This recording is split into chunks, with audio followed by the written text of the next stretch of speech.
Olá, meus queridos, minhas queridas, minhas lindas e meus lindos. Eu quero cumprimentar a todos e dizer que estou muito feliz de ter esta oportunidade que Deus tem me dado. O Senhor me colocou isso no meu coração, de estar fazendo alguns vídeos, uma série de palavras que Ele tem colocado já há um tempo no meu coração. E eu vinha relutante, não sou da época do celular, das filmagens, de tudo isso, né? Mas eu entendo que o tempo vai evoluindo, as coisas vão mudando, o nosso entendimento vai mudando, nós vamos amadurecendo e a tempo e fora de tempo precisamos ser um canal para as pessoas, precisamos ser uma igreja eficaz. E quando eu digo igreja, eu não estou dizendo um templo. Eu estou dizendo que nós somos a igreja, eu e você. Indiferente de qualquer religião que você esteja. Nós somos a igreja. Foi para isso que Jesus morreu e ressuscitou. Para que eu e você fôssemos a igreja. E eu preciso ser essa igreja eficaz. E por isso estou aqui. Com o objetivo de levar as palavras que Deus tem colocado ao meu coração. Que isso possa trazer edificação para a sua alma. Em nome de Jesus. Quero fazer uma oração breve antes de começar.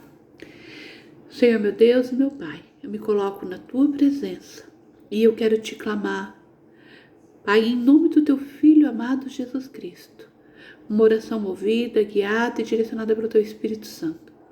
Que eu possa ser um canal de bênção, que o Senhor possa fluir do meu ventre rios de águas vivas e que esta água possa ser alimento, saciar a sede das pessoas necessitadas, Senhor. Que essas palavras alcancem, Senhor, quem realmente necessita. Não estou preocupado com o número de seguidores, Senhor, porque os seguidores precisam ser seguidores do Senhor, mas que de forma alguma dentro do meu espírito seja adulterado a sua verdade. Eu me coloco à sua disposição e te peço, me faça um canal de bênção. Em nome de Jesus, ó Pai, que esta palavra possa curar, que ela possa edificar o seu povo escolhido, em nome de Jesus. Amém?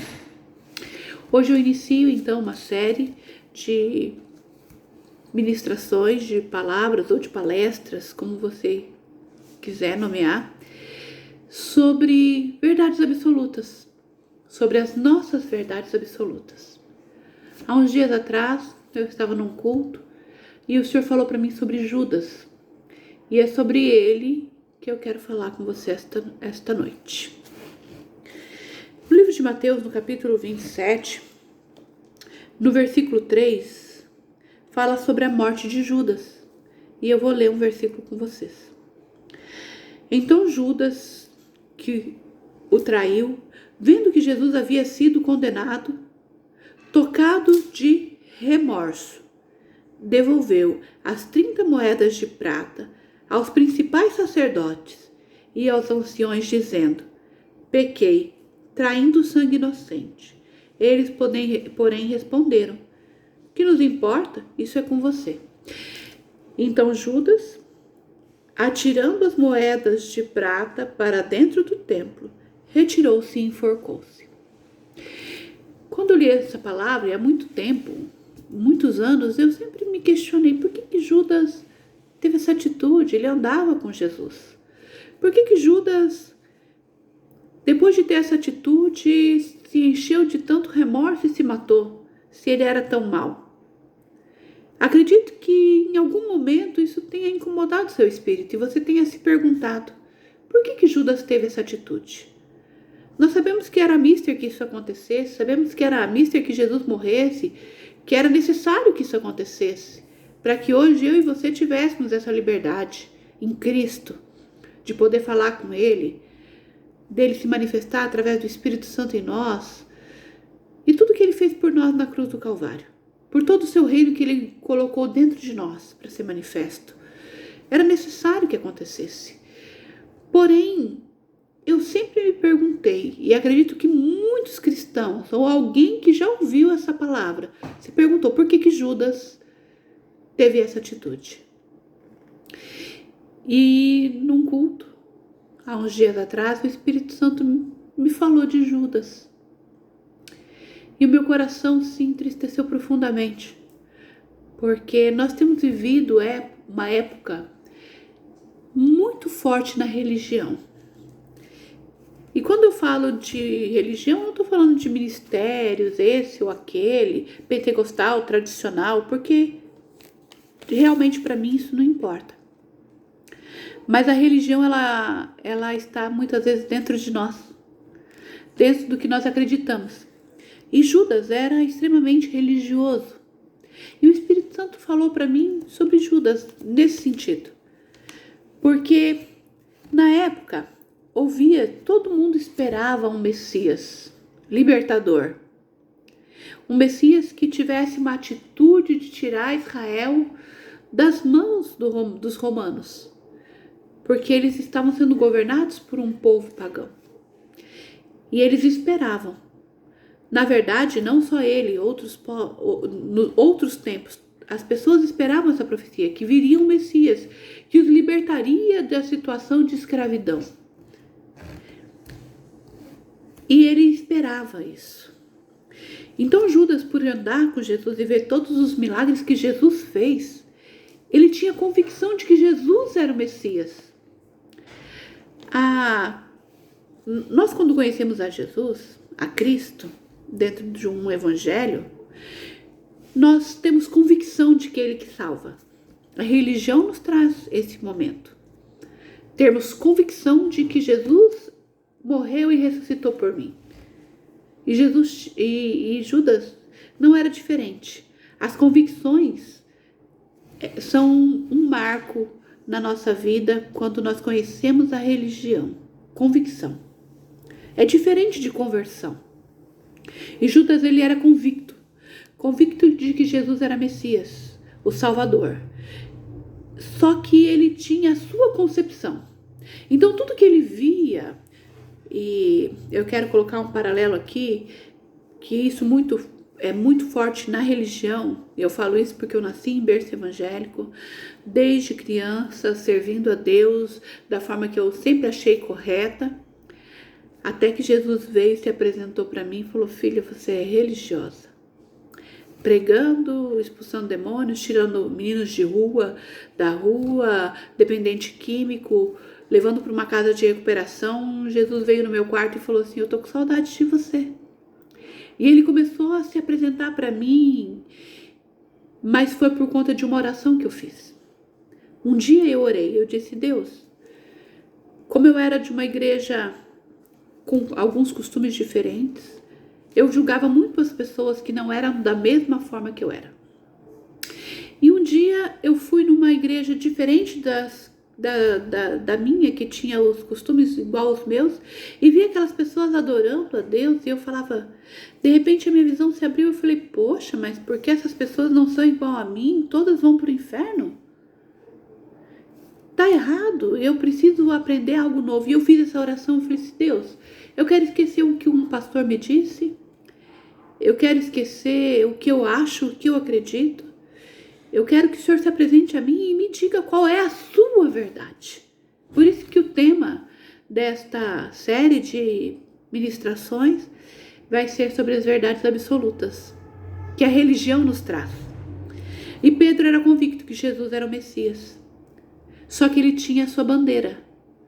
A bandeira era que Jesus, já que era o Messias, ele era o libertador de Israel. Só que Deus não trabalha com as coisas da terra. Quem é da terra somos nós.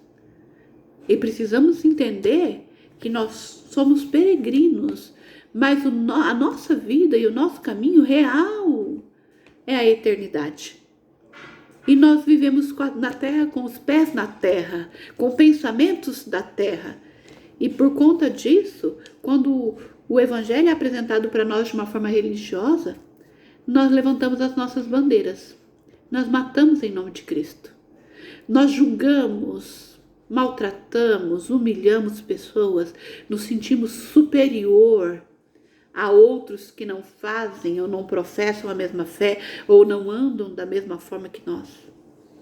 Sendo que Jesus quando peregrinou aqui na terra, as suas atitudes eram totalmente diferentes.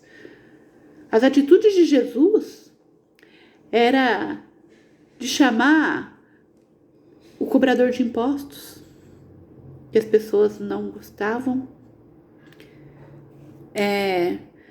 chamar a mulher adúltera, que a Bíblia, a própria palavra, condenava. Foi num tanque falar com uma mulher que já tinha 5 maridos. E o que ela tem agora não era dela. E quando a gente ouve essa palavra, parece que essa mulher era uma adúltera, prostituta, uma mulher que saía com vários homens. Não, ela teve 5 maridos. E o que ela estava não era dela. Mas a gente interpreta da melhor forma possível, a de julgar. E não damos a oportunidade para as pessoas se aproximarem. Por muitos anos pastoreando, eu orava e dizia: Deus, eu quero saber como alcançar as pessoas de fora. E eu entendi que é chegado o tempo de Deus buscar as pessoas que não estão dentro da igreja. Sempre foi o tempo. Só que nós, quando vamos fazer os nossos evangelismos, muitas vezes nos posicionamos como seres superiores. Com as nossas regras, nós impedimos que outras pessoas entrem no culto para cultuar, porque colocamos as regras que impedem as pessoas de se sentir à vontade na casa que era para ser do Pai. Esquecemos que somos igreja e que devemos fluir Cristo através da nossa vida para as pessoas. E em vez do evangelho atrair, ele afastou e tem afastado muitas pessoas da oportunidade de conhecer a Cristo. Mas é chegado a hora de que o Espírito Santo quer se manifestar através da sua vida e da minha vida para chamar as pessoas a responsabilidade do que é o sacerdócio real. De você entender que você é a igreja, mesmo que você não esteja dentro da igreja. Porque o importante não é estar dentro, e sim manifestar e ser a igreja que Deus te escolheu para ser. E Judas, por essa convicção que ele tinha, ele entregou a Jesus porque dentro dele ele acreditava assim: não, ele é o Messias, mas ele é covarde. Ele está se acovardando de se posicionar contra esse povo, de tomar o reinado que é dele. E não entendia que o reinado de Jesus era eterno, não é da terra, é do céu. E que o reino que ele estava lutando para nos dar, e que ele conquistou através da sua morte e ressurreição, foi vencer todas as maldições que foram implantadas na humanidade pelo pecado de Adão e Eva. Mas ele não entendia. Ele achava que era sobre aquele governo. E por conta disso, ele apresentou Jesus não para ser crucificado, mas para que ele fosse impulsionado a tomar uma atitude. Uma atitude aonde colocasse ele como rei de Israel. E quantas vezes nós não temos essa atitude? Quantas vezes nós, como Judas, por conta da nossa religião, queremos manipular, preparar, ou temos uma bandeira aqui da terra. Eu sou do tal partido, daquele partido, desse partido, e esquecemos que nós somos de Cristo. Não importa o partido ou quem ganhe. O que vai acontecer na nossa vida vai acontecer porque Deus nos ama, porque somos filhos dele, princesas e príncipes do seu reino, co-herdeiro com ele de tudo que ele fez na cruz do Calvário. E só isso basta. Mas nós somos carnais e levantamos nossas bandeiras carnais, como se fôssemos resolver a situação. O meu pastor, ele tem o costume, às vezes, de, quando está ministrando, falar que a responsabilidade da família é da família, não importa uma revistinha dessa ou daquela, e isso ou aquilo, porque você tem que implantar Cristo dentro do seu filho, dentro da sua casa, através do seu testemunho. E as pessoas não entendem isso. Quando eu cuidava da casa de recuperação, eu via o quanto pais cristãos pecavam e pecam contra os seus filhos. Muitas vezes a gente quer ganhar o mundo e perdemos a nossa casa. Queremos que as pessoas nos vejam com perfeição e esquecemos que a quem nós devemos satisfação de verdade está todo o tempo conosco. Vestimos uma capa para que as pessoas nos vejam com uma postura, para que nós fôssemos reverenciados, aclamados, respeitados, sendo que o importante é ganhar o respeito do Senhor. Nos perdemos na religião, dentro da casa. Dentro da casa perdemos a nossa dracma. Não foi fora. Quantos de nós não frequentamos mais uma igreja? Porque os que perderam a dracma governam a casa. E por falta do testemunho deles, muitos se afastaram. Eu tenho certeza que você não deixou de amar o Senhor, mas não tem forças de voltar para um sistema religioso, aonde a aparência é mais forte do que a vivência. Por isso que Jesus ele traz a palavra de que nós somos a árvore e precisamos ter o fruto.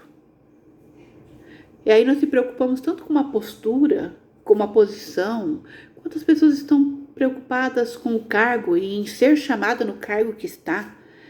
Eu sou o pastor, eu sou a pastora, eu sou o missionário, eu sou o diácono. Lutam por poder e posição. Será que nós não estamos vivendo o mesmo tempo de Judas? Será que nós não estamos tendo atitude como os fariseus e os saduceus, que estudavam a Bíblia, a palavra, procuravam viver retamente, à risca, tudo que estava escrito ali, para poder se apresentar aos outros como superior, porque era isso. Será que nós não temos essa atitude? Será que não levantamos bandeiras em nome de Jesus e matamos em nome dele, como Saulo fez? Será que não nos posicionamos sobre algumas causas em nosso nome, crendo ser a verdade de Deus? Eu me lembro de uma situação, eu quero compartilhar isso com vocês, que eu acho muito importante. O Senhor me deu uma revelação sobre o Salmo 123. Eleva os meus olhos para o monte. De onde me virá o socorro? Meu socorro vem do Senhor, que fez os céus e a terra. E uma certa feita eu ouvi um pregador, antes de Deus me trazer essa revelação, e ele dizia que aquele salmista, ele olhou para uns montes e viu as capelinhas que serviam de adoração a ídolos, que eram feitos ali, e dali ele lembrou de Deus e tal, e tal, e tal. E aí o Espírito Santo veio para mim e falou assim, não, Lilian, quando Davi olhou para os montes, ele viu foi minha grandeza. Eu formei os céus e a terra, e ele contemplou toda a minha grandeza, e ele reconheceu o quanto ele era incapaz de vencer, mas ele entendia quem era eu. E por ele contemplar a grandeza, o meu espírito falou no coração dele que ele servia um Deus que podia todas as coisas. E aí, quando eu ia ministrar essa palavra que Deus me trazia ao meu coração para levar essa palavra para alguém ou para a igreja, eu fazia menção dessa ministração que eu ouvi, que alguém falou das capelinhas. Às vezes o estudo adultera dentro de nós, dentro do nosso espírito, que Deus realmente quer falar. E isso é muito preocupante. Por isso eu te convido a fazer como eu fiz um dia. Dizer, Deus, eu não quero saber o que o pastor falou, o que minha mãe me ensinou, o que eu acredito ser real. Eu preciso te ouvir. Eu não quero levantar bandeiras. Eu participo de alguns grupos cristãos que as pessoas se degladiam, se ofendem, mandam pessoas para o inferno porque fazem parte deste ou daquele grupo.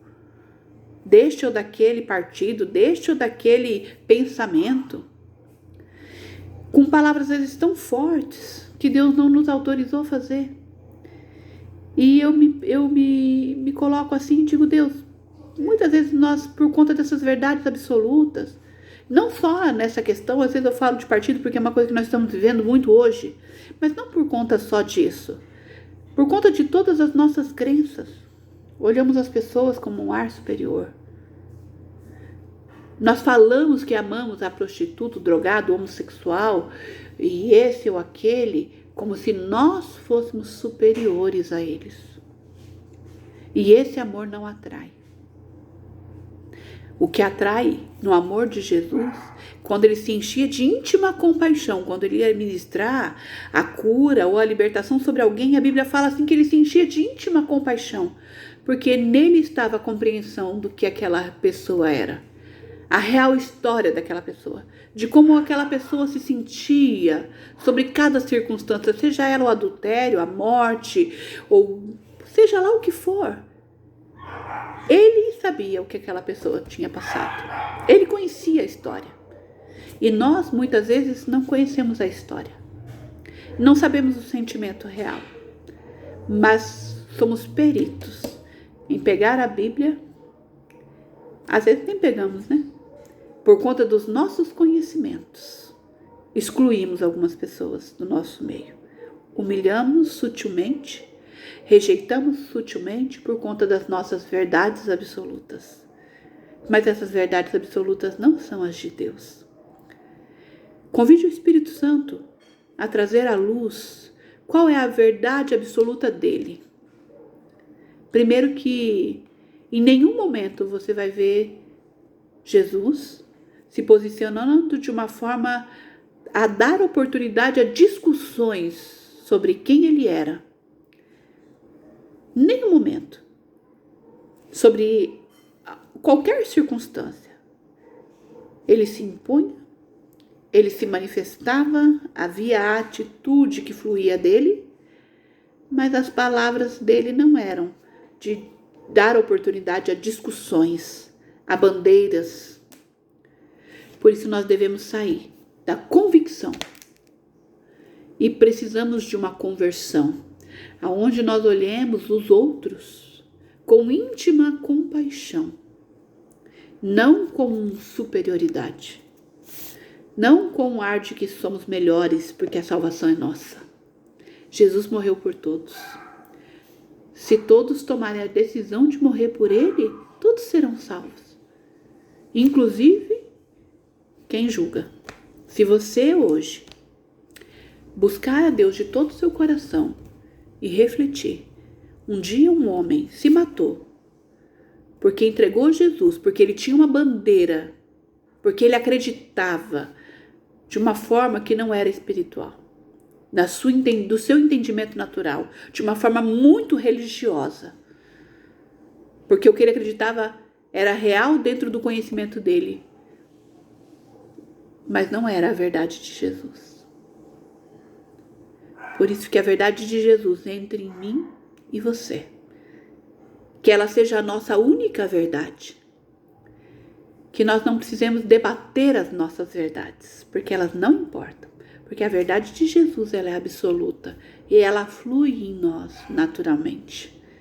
Não precisamos ofender, não precisamos matar com palavras, não precisamos ter postura. O que precisamos é manifestar Cristo através da humildade que ele nos ensinou e através da íntima compaixão que ele tinha, se nós queremos ser igual a ele, porque para isso que ele nos chamou, que ele nos batize com a íntima compaixão e que nós abandonemos as nossas verdades absolutas. Essa é a palavra que eu tenho hoje e espero que ela seja uma palavra que trouxe ao seu coração edificação e que o Espírito Santo continue trabalhando no seu coração com a revelação do que é a sua verdade absoluta que precisa ser abandonada.